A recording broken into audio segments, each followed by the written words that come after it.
Conseguenze ben visibili della siccità. Ecco un campo di girasole con le piante cresciute normalmente e poco vicino. Qui cosa è successo invece a queste piantine di girasole? Queste piantine di girasole hanno avuto la sfortuna di essere seminate 10 giorni dopo delle altre e qui non ha più piovuto e la siccità non le ha fatte germinare, non le ha fatte nascere.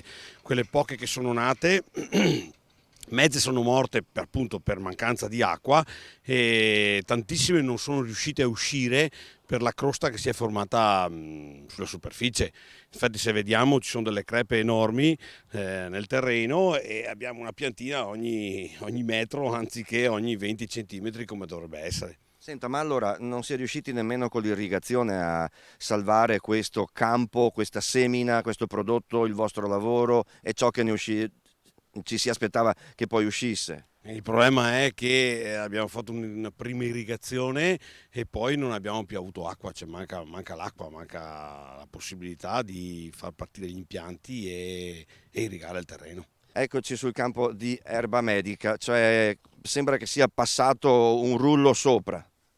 Certo, questa è l'erba medica che abbiamo seminato in primavera, dovrebbe esserci erba medica e invece ci sono solo erbacce. Dovresti immaginarvi un tappeto Un grande prato. come un grande prato, esatto, e invece è semplicemente secco e qualche piantina di erba medica. Quelle altre che sono nate, essendo giovani e non avendo la radice che scende in profondità, sono morte.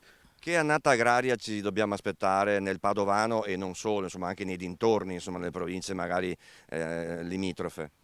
A macchia di leopardo, nel senso che, allora, generalizzato una riduzione delle rese e quindi una riduzione dei profitti delle aziende agricole. E su questo noi stiamo chiedendo interventi urgentissimi al governo perché si sta ponendo in dubbio, anzi molte aziende hanno già deciso di non fare il secondo raccolto, proprio per la questione della siccità. O si interviene tutelando l'agricoltura e gli imprenditori agricoli, i contadini, oppure ci troviamo in difficoltà per settembre-ottobre sicuramente. Ci stiamo avvicinando a una specie di stato di calamità per l'agricoltura padovana. Assolutamente, c'è uno stato di calamità che è dovuto anche a una mancanza di progettazione degli ultimi anni.